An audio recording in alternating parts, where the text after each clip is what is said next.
Welcome to Salon Conversations. Today's episode is about boundaries, and I think that there wouldn't be a person on this planet who wouldn't benefit from listening to an open and transparent conversation about boundaries. And in particular, if you are a person who wheels and deals in people and people's behaviour. So if you're someone who goes to a factory every day and you have to put those in those boxes and sticky tape them shut and put labels on them, that's probably easier when it comes to boundaries than it is for someone who is having a client come to you and asking you, can I have this instead? Can I not have that? Can I change this? And when you're wheeling and dealing in people, you need to have that boundary muscle pretty flexed because it's a bit like when my daughter was a little girl, she was about 3, and I'll give you an example of a boundary or not. Right? So 3-year-old girl, admittedly, she was a very smart girl and she grew up to be a doctor. So she didn't have any inability to learn. So she was pretty switched on. And a couple of things I heard my sister asking her, and she said to her, Tess was 3, she said, who's the toughest, mum or dad? And without hesitation, at the age of 3, she said, Mum says no, it's no. And when Dad says no, there's still a chance. And I thought, you little witch, right? She just knew that when Mum said no, it was no. Now, I came from a much harder upbringing. There was 9 children in my family, and in my husband's family, there was 2, and they were 5 years apart. So you can imagine that being raised in those really different environments. I was the farmer's kids on a farm in the country, and I was the 7th child, and he was the firstborn of an Italian migrant family. So I don't think I need to paint you any more pictures than the way we were raised was very different, right? Both really upstanding citizens and have contributed to the world tenfold. He's a magnificent science and maths teacher. He's almost retired and he spent 40 years doing it. So both of us have a love for learning and education, and he taught me a lot of things about boundaries and I taught him. But he had a soft spot, and a lot of people fascinates me. They'll have wonderful be a great teacher, and it comes to their children, and then they're really soft. They just can't stick to the boundaries with their own children. And in the salon, we have to have boundaries. We really do, because that emotional wheeling and dealing, can you do this for this lady? And can you do that for this lady? And you just get, your cup's empty. It's just empty. There's no other way around it than we need to have some boundaries. So quite often when I start working with a salon owner, they'll say things to me like, I just can't say no, right? And she asks me, and I go, well, why did you let her have Saturday off? Or how come she doesn't work on the weekend? Or why doesn't that girl do any late nights when another girl does? Oh, she asked me and I couldn't say no. And I think, oh, okay, so we've got to build boundaries properly. So boundaries are, it's like, if you think about, it's like a fence, if you had a fence around your property and it was 6 inches high, it's not much of a fence, let's be honest, right? Or you might have a 10-foot fence, but there's big holes in it, or the gate's swinging open. So some people think they've got boundaries and the gate's left open, and some people go, actually, I don't have any boundaries, and you do. It's just that the boundary fence is a bit small, right? So I think the first thing with anything that we're wanting to work out is we've got to really define the problem here. Like, why is it a problem? If you can't clearly define why it is a problem, then I don't think you'll fix it, right? I think you've really got to drill down on what is the problem. What is the problem? So you have a lack of boundaries, or you just can't say no. And then I want you to write down, 10 reasons why you believe that needs to change. Because if you don't, you'll just go, a little crack at this boundaries thing, whatever. And it won't change, like it just won't, right? So you have to think about, what are your boundaries costing you? I often you'd have yes remorse. You go into this party and you think, well, I'm not going, I don't want to go. And that's because someone asked you and you didn't have the balls to say, I don't want to go. Why don't you want to go? Because you're drunken sods, get on the piss and I don't drink anymore. Like, maybe tidy it up a little bit, but you just think, can we do breakfast? Like my boundary now is because I don't drink alcohol, I just find some people to socialize with them in the evening is a dead set pain in the ass because when you don't drink, they don't make much sense, right? But when I was drinking with them, they make great sense. And I don't want to not be their friend anymore, but I don't want to do evenings with them. I just don't. So that's my boundary. I will have breakfast with you or lunch. If they drink at lunchtime, that's fine. It doesn't matter. And it's not that I don't want them to drink. I don't give a shit. I've got enough work looking after myself, but I don't want to be out with people who are telling me the same story on repeat after 11 p.m. I can't be bothered, right? So my boundary is that absolutely I still love you. You're still in my life, but let's do breakfast. And I don't even tell them. They don't even know. I just go, you know what? I'm not a night owl. Can we do breakfast? I go, okay. And it's done. So you don't have to flex your boundary muscle and go, here's my boundaries and this is what I'm doing. You don't have to do it like that. You have to know what they are, right? When you know what your boundaries are and you know why it matters, then you'll enforce them. And the same way as I decided years ago that I'm not going to split the bill with drinkers. I eat like a sparrow. I'm not a big eater at any time. So I might go out and my meal costs me $20 and then they split the bill and it's $60 each. And I think, where did I get $60? And you might go, well, that's mean. But I think, I just don't want to do it. I just think it's not my thing and alcohol wasn't good to me and I just don't want to be any part of it. So I just say at the beginning that I'm a non-drinker. So when we get to the bill splitting, more than happy to pay for whatever you share, got no problem with the food. Whatever you like, split it however. But I don't want to pay for alcohol because I don't drink alcohol. And they go, oh, shit, yeah, that's right. But they don't think because it's not on their radar. And anyone who doesn't think that's fair, well, that's not my problem. I'll still go out with you. That's not my problem. And I'll say it again next time. And I remember Simon going, don't worry about it. Just split it. And I go, no, it just doesn't feel authentic to me. It doesn't feel real. So I just do that. And I've never lost a friend since. Happy to whatever food you buy. I couldn't care. You can buy lobsters and whatever else. I don't care. Don't eat them. Don't care. Happy to divide the bill. But I'm not dividing the bill on alcohol. That's all. So it's easy to do. So that's just a couple of examples of boundaries and that you don't have to wear them on a t-shirt, right? They can be your private boundaries, which is really important, right? Is that it just makes sense to you because the only person you have to be happy with and that you'll have to have a relationship with for your entire life is you. There's only two, actually. One is money. You can't live on this planet without some sort of money, even if it's not much, you still have to. And the other one is you have to have a relationship with yourself. So if I can get you to have a more healthy relationship with yourself because you flexed your boundary muscles and you stuck to what you believed in, then I'm happy. My work here is done, right?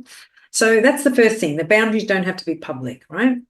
And if we think of them as fences, it's really important that we think, what are we building here? A concrete boundary fence? Is it wood? Can it burn down?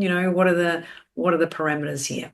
Now, I also think that you've got to be flexible too. So if I was out with somebody and people were, maybe I'd go out with 5 other people and, 1 or 2 had a cocktail and that was it. I'd say split the bill.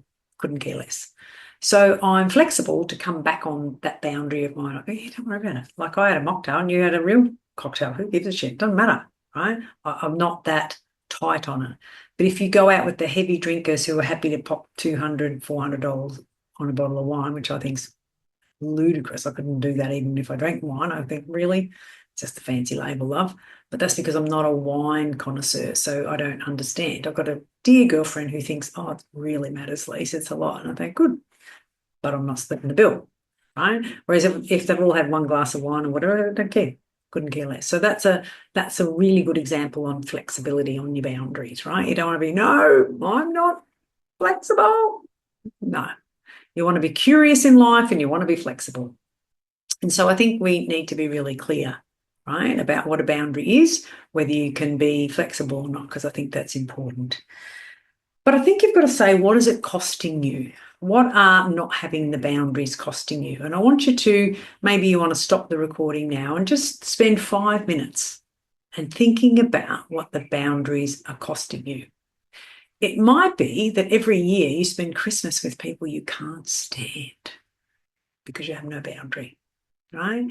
It might be that you end up doing the shitty jobs in the family, like you're the one who has to do this for your mum and the other people do nothing for your mother or whatever, right? So that kind of percolates, that resentment can really percolate. In a salon situation, by not having boundaries, you can feel ripped off. You can feel like, well, this doesn't make sense. Like you asked me for that day off, I gave it to you, and then I asked you to stay back for half an hour, and you won't. And you think, wow, like I feel used. I reckon that's probably one of the lowest feelings on the planet, is to be used, that somebody took advantage of you. And it happens a lot in salon owners. And I feel like they come to me and they say and they let it all out. And I go, and have you spoken to her about this? And they go, no. And I go, well, we're talking to the wrong person here, right?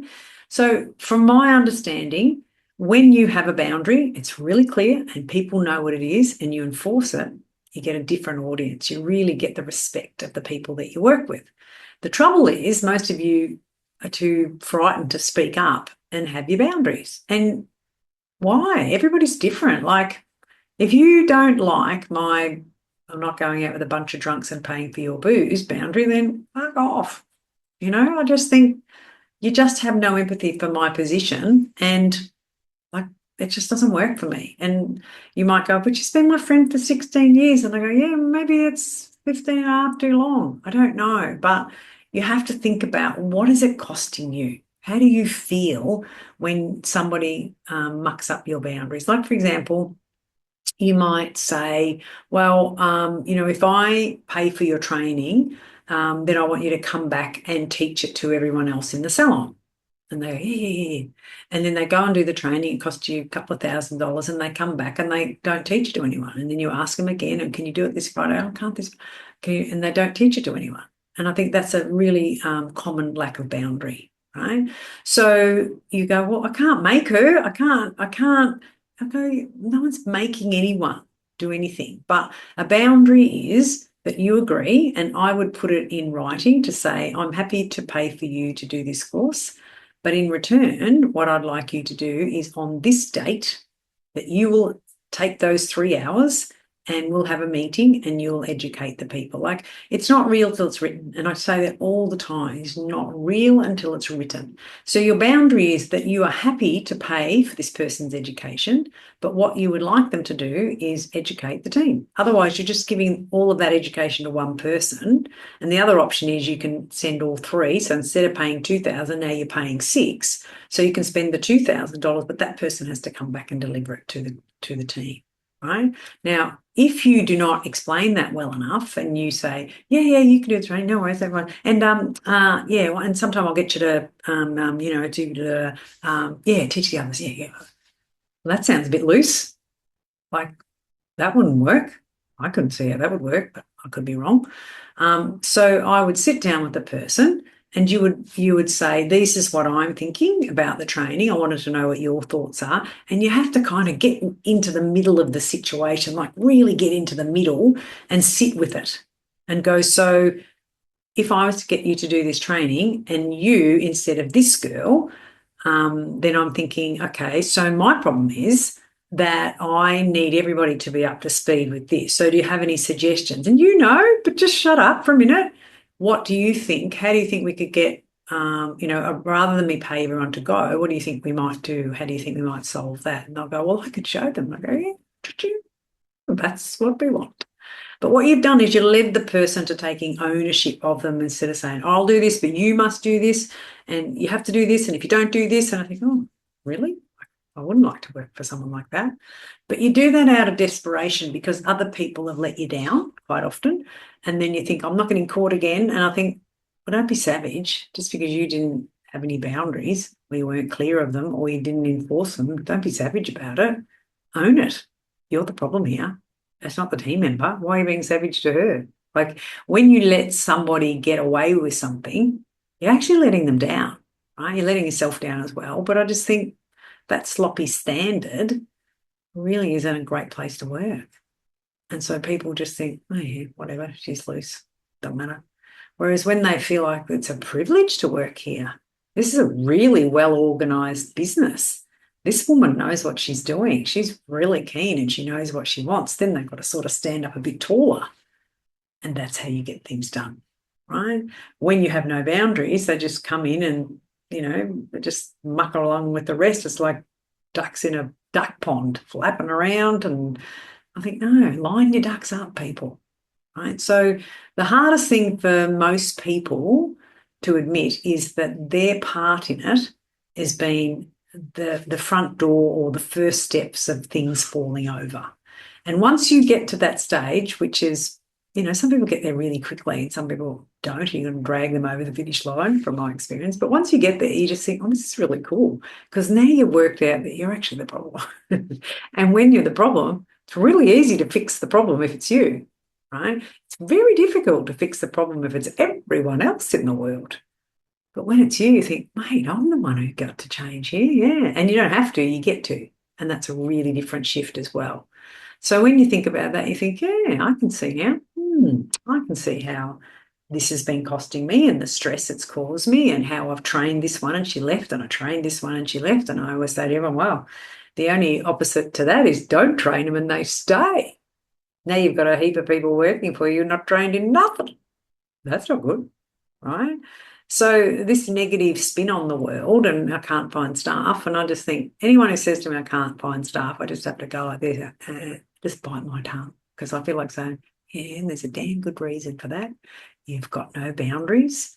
You have no vision. You're not following any particular plan. Your business is about sleeping with a fire hydrant, putting out problems as they come up. So why would I work for you? Plus, you're invisible. I don't even know where you are. I don't know what your vision is. I don't get this wonderful sense when I'm in your company that you mean business, right? So having boundaries just means you know what you want and you know what you don't want. And that's a really good place to be, right? Even as a kid, like I think some people are born with a fair amount of feistiness, Some people have just got that done muck with me. And I was lucky, I think, probably because of the big family I grew up in. But I just thought, no, if I said no, I mean no. Like I don't know, I guess I got that from my dad. Even though my mum was a real gentle soul, she was still the same. She said, no, I said you can't go and you can't go. That's it. So it wasn't worth it. So can you imagine how much time was not wasted on ask again, ask tomorrow? Because he said no. Dad said no. He meant no. It was a waste of time. So for me, it taught me to be a really good pitcher, right? As in, if I wanted to go somewhere or do something or borrow money from mum or get her to pay for something, I had to come up with a really good pitch. And it's really like the elevator pitch. Now, the elevator pitch is named the elevator pitch because it was from Hollywood when you're standing in the building, right? And the celebrity or the person that you want to talk to comes into the building. Now, you've got to speak to them and get your information to them between the door and the elevator. And that's why it's called an elevator pitch. So you have to say, excuse me, Lisa, and you need to you can't go, how are you? And they're lovely shoes. They're in the elevator and they're gone. Right? So an elevator pitch is really, really fast and it's got to get the person's attention. Right? So I learned to be an elevator pitcher just growing up in a family of 9 kids because unless you said anything outstanding, no one listened. And that's, I've got a little bit of brain damage from that, just let's be honest, but it's, I don't look at it like that. I just think, wow, it was a really cool tool to teach a person. And when it's no, it's no. Dad ain't got time. He ain't got time. And so at times I used to think, oh, yeah, heartless, hard, cold man. But it wasn't until I had children of my own that I realised that when you have weak boundaries or flopsy ones, or you don't even know where they are, you just waste so much time, And I would pause on saying yes or no. I'd say, well, let me think about it. So that's a really good strategy too, because I believe that if you say no, you have to stick to it, even if you change your mind and you think, well, that was a bit hard, right? I think that what happens is you let them, whether that's your puppy or your team members or your children, you let them know that it's flexible. And that's what my daughter was saying about her dad. She goes, if dad says no, there's still a chance. And that meant that she could nag him, annoy him, follow him around, whinge at him until he would go, oh my God, stop it. And I'm thinking, well, you should have just said no, right? And if you said no and she knew you meant it, she wouldn't do it. I said, she's not following me around the supermarket asking me for a Bertie Beetle. He goes, yeah, and you're so hard. I go, well, I have to be hard because you're not. And he goes, well, I have to be soft because you're hard. Really? I think that was both below the line thinking, just quietly. I will share with you that we were married for 17 years and now we're not. And it wasn't because of that, but we just, as much as we parented very similar, we had different values and they changed in so many ways. But I just think he caused himself a lot of wasted time, I think. And probably looking back now, I spent far too many hours cleaning things and washing things that probably could have been worn again. I don't know. I just had this keeping up with appearances or had this fear of getting behind, you know. So I was hard and fast. I will also say that I had my children in a hell of a hurry. I had a little girl, she was 17 months when the twins arrived, and they were 2 months preem. So under 1.5, I had 3 kids. So I didn't have a salon until my kids were 8 and 9. So the twins were 8 and Tess was 9. And the reason I didn't is I'd seen too many girlfriends who really struggled with boundaries because they had little kids at home that were 2 or 3 or 5, and then they had the salon, and let's be honest, there are more children at the salon, and they were just knackered. And then I just thought, I could not do that. I could not do that. So when I had my children, I worked the whole way through, but I just worked for someone else and I loved it. But I could choose I think I started with 4 hours on a Saturday after my daughter. And I built up to all day Saturday, and then I did Friday night and Saturday, and then I did Thursday night, Friday night, and Saturday. And I stayed pretty much there until I wanted to work more. And I just thought, I can't work in this environment anymore. And then I got my own business. And by then, the time the kids were 8 and 9, and it was a good time. They could walk home from school, you know. So it was just the timing was right for me. But I think what we need to understand here is that you do have a boundary. Everyone has a boundary. But you also need to know what are the consequences if you don't tighten up your boundaries, and what have you got to look forward to if you do? Because only good comes from having boundaries. It really does. And people respect your boundaries if you've really thought them out, right? If you really understand what they are and why they are, right? And what I find really interesting is, the softies.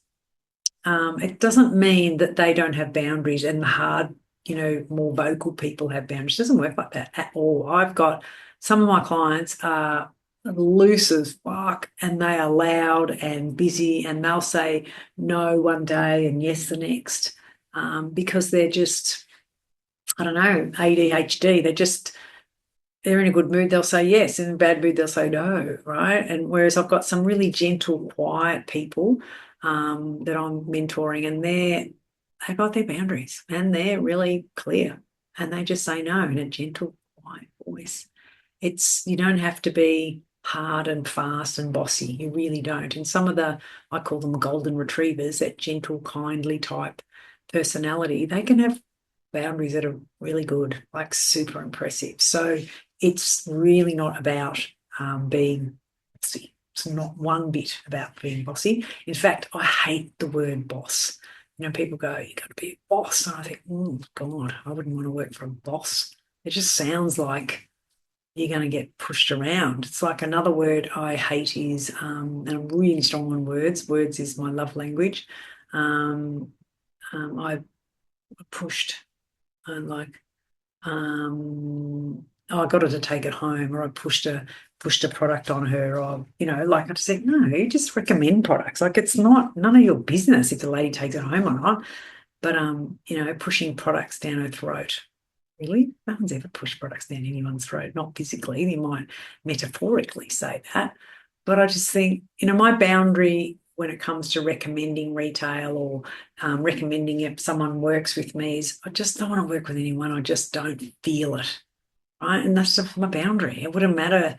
Like I just don't have to worry about, um, like I just know in my gut feeling that if I listen to my gut feeling, then the client's going to be happy and I'm going to be happy, and then it's a win-win. But in the past, over the years, when we've needed numbers because we had a lot more coaches and I was looking for, leads to feed to the coaches, then I would say yes to someone and not be really honest. And I would be thinking, I don't know if this girl's ready. Like, I don't think she's ready to make the changes. And I would tell myself a little white lie, which was, well, you know what? Maybe she just needs that push, And I used to feel that, but I think I wasn't truly honest about it. I just thought, no, we could use her money, right? And cross my fingers and hope that she'd get it. Well, I'd never do that now. Don't have to, just me. So I think when you're telling yourself a bit of a fib, and my boundaries don't do it because you're just going to have an exit meeting with her in 6 months' time, and it's just not fair to her. You don't need to be convincing someone that they can do things better, and they don't need to be paying for something that they're not prepared to work on. So we both lose. So I think it's really important to be really true, like be really true to yourself. So I would like you to stop the camera and write down, well, what's the consequences if you don't change and you're not clear with your boundaries? Write down, well, what would happen? And so another way of saying that might be, what if nothing changes? What if you stay where you are? Worrying about, can I find a team member that's good? I've got enough to pay for my gas. Like, how much longer do you want to sit like that? And the answer is boundaries. You just got to say no. So think about what would happen if everything stays the same. If you earn what you earned, if you spend what you spend, if you don't train new people and you don't find the great team members that you're looking for, then what's that going to cost you? Then now you're back, right? So then when you come back and you think to yourself, well, what if I'm wrong? What if I could make a boundary around that? What if I could make a boundary around that? What does that look like? Like, what if you were to make, 30, 40, 50% more income? What if you just slice probably only 10% of your outgoings? What if everyone on your team performed? What if they took on the training? They really got excited. How does that look? Take yourself another 5 minutes and think about, wow, what if I could put this behind me? What if I had boundaries that everyone knew about? That I was really happy. What does that look like? Because I think if you don't sit with it, like it's all well and good to listen to me yakking away, because let's be honest, I'm a good yakker. But I think if you don't pause and think, well, what does it look like? Why do you want the next year to roll around? So same as this one. Like, do you really want to be making the same New Year's resolutions? Probably not, right? So your boundaries will grow as you grow, and as you get better and better at things, your boundaries will get better and better at things too. So don't, no one's building the Great Wall of China day one. I can tell you that now. You just have to make some small wins in the right directions. A really good book that I think is worth everybody purchasing the whole book, but also listening to it on audio, is Atomic Habits. And that's really around getting into the habit of, saying the right thing to the right person at the right time. And it's about stacking habits. So like a boundary and a habit, they're similar. So if I was to have a cup of coffee, I don't have coffee after 2 o'clock. Like, that's my boundary. Just don't, because it mucks up with my night's sleep. And even though I love coffee and I drink it all day, I just don't. That's my boundary. So another thing that I do is I habit stack with, okay, so I feel like a coffee, but it's after 2. So what else do I have? Right. So I have a big glass of water, and then I think, all right, we'll see what happens in 15 minutes. I've never been back I've never had the craving after the 15 minutes, but I can have something else. So stacking habits and knowing, your boundaries are really important. And then you can think, okay, I never have a coffee until I drink that cup that I'm going to make it in. I fill it with water first. So my boundary is, or my habit is, I don't drink coffee until I drink a glass of water. Done. It's really easy. It wasn't a start, but it is now, right? So that's a really good resource that you might want to do.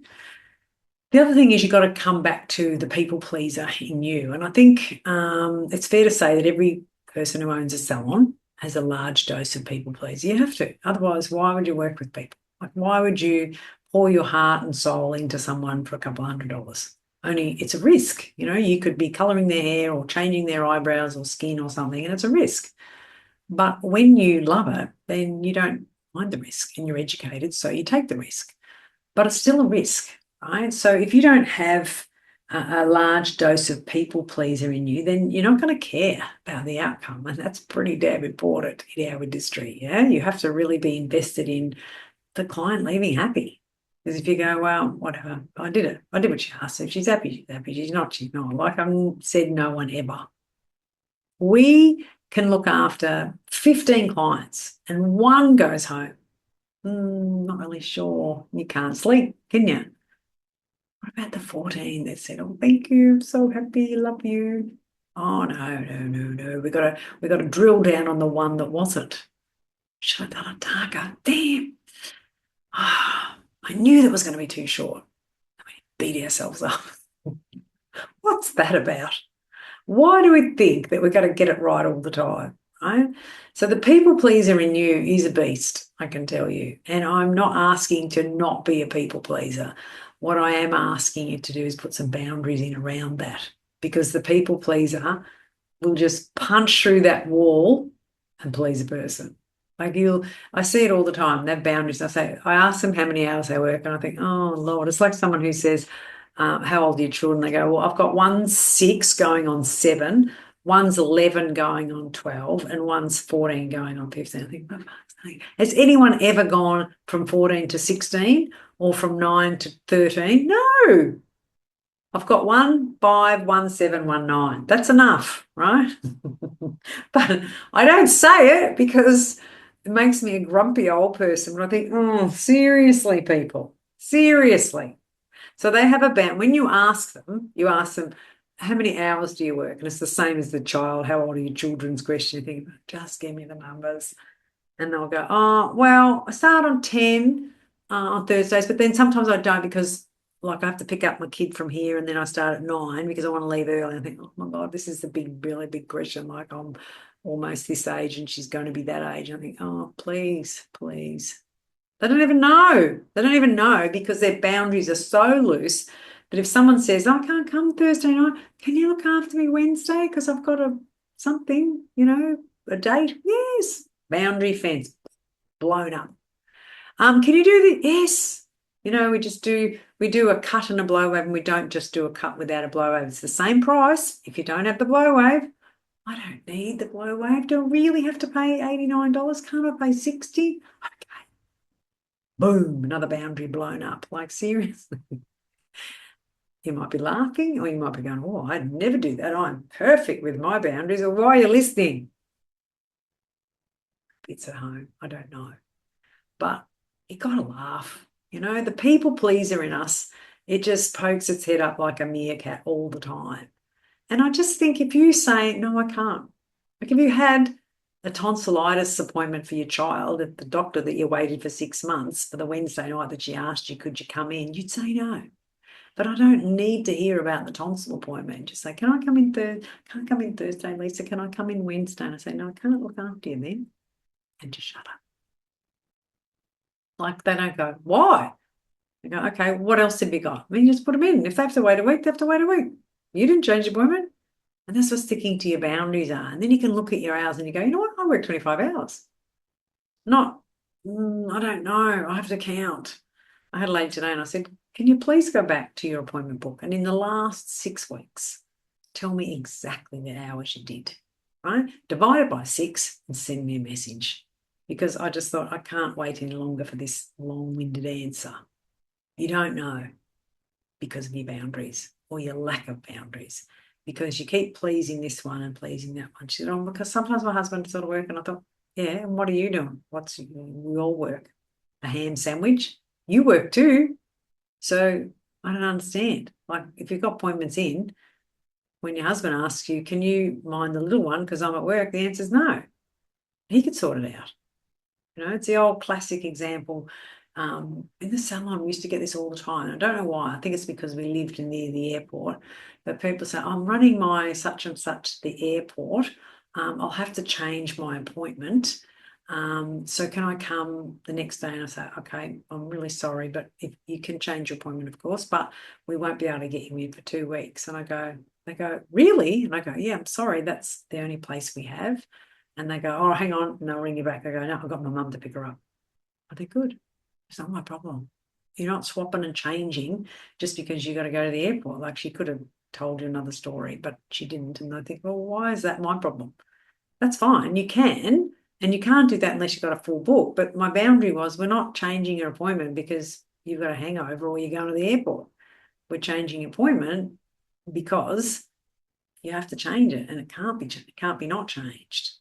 So when people know if they cancel their appointment, they won't get in for 2 weeks, they find another way. The same as you would. You go, no, I won't get in again. So you go, I can't do it, Mum. I can't. You have to ask the other child because I can't do it. And you've got this really strong connection to you because of your boundaries. But when you go, oh, that's okay. I remember being once in the city and I was going to do a training, and one of the girls had answered the phone while we were waiting for the blow waves to finish, and they were late as usual. And I'm thinking, okay. And she answered the phone and she goes, hello. I thought, where'd this romper room voice come from? But I thought, oh, don't say anything, Lisa. You're only new. So I'm about to do the training, and then she goes, oh, that's okay. Never mind. Hope you feel better. I hope your son's better, or something like that. And I thought, oh, okay.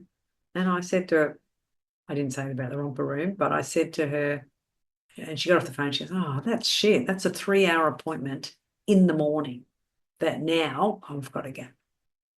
And I said to her, can I make a suggestion? She goes, yeah. Because she didn't know what I was going to make, obviously, although she wouldn't have said yes. And I said, well, to me, it's about educating the client, right? So do you have a cancellation policy? No, we should have one. She said, but we don't. We used to have one, but no one enforced it. There you go. Classic example of a boundary not used.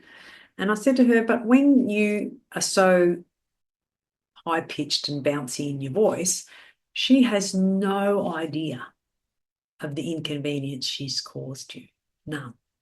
She goes, well, what am I? She snapped at me then. She said, what am I supposed to do? Go, well, this is shit. I said, no, I didn't say that. But if you say to her, I'm really sorry that you say, well, actually, I remember now, it wasn't her sick, that your son is really sick. But just so you know, there's a $50 cancellation policy because it is 24 hours, and on our website it says that or whatever. I said, so you can enforce that. But if you don't have it really clear and they're not sure, then you can't enforce it. But what you could say to her is, you could say, I'm really sorry that your son's not well. However, I don't know if there's anyone else that can mind them, because now I've got a 3-hour gap tomorrow morning because I crossed out that time to look after you. So I don't know if you have anyone else who might be able to mind him for you, because that's a big chunk out of my day. And even if she can't, she understands now. Right? So we are constantly educating people about our boundaries. And I wouldn't be taking an appointment today in today's climate without taking $50 deposit from everyone. That's it. If you don't come, at least you get the 50. Now, I know the 50 is not the 300 that you're probably going to get, but no one wants to lose 50 for nothing. So it's more about the 50 they lose rather than the 50 you gain for doing nothing. Right? I just had Airbnb. This girl, she's booked for 21 days. She stayed one day and said her plans have changed and she has to cancel, and she's gone. And like, for me to chase that up with Airbnb, it's the red tape's not worth it. I just think, put it out to the universe and someone else can take it. But I just feel like people need to understand the inconvenience. Now, that guest will probably never come back to me because it's a bit different with Airbnb. It's not like they're your clients and they come in again in 8 weeks. But if you don't educate and flex your boundary muscles, you're going to always be chasing your tail. It's that simple. Now, when you do flex your boundaries and your muscles around your boundaries, some people don't like it. And that's okay. Like, it fascinates me when I put a cancellation policy in, and then the salon owner will go, oh, we had 2 people complain. I go, good, because they were the ones that were going to no show. or cancel last minute. And they go, oh, wow. Like they expect to put in a boundary, like a cancellation policy. They don't expect anyone to crack it. Well, then it didn't work, did it? Like some people are going to crack it. And what they're doing is they're cracking it at the time of making the appointment, not at the time of no showing. And that's the reason for the boundary. Right.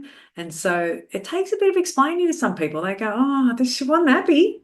And then I'll say, okay, so tell me about that client. What kind of client is she? And then they, because sometimes I just get a text and I think, oh, that's a bit of a worry. You know, this client, she normally spends $400.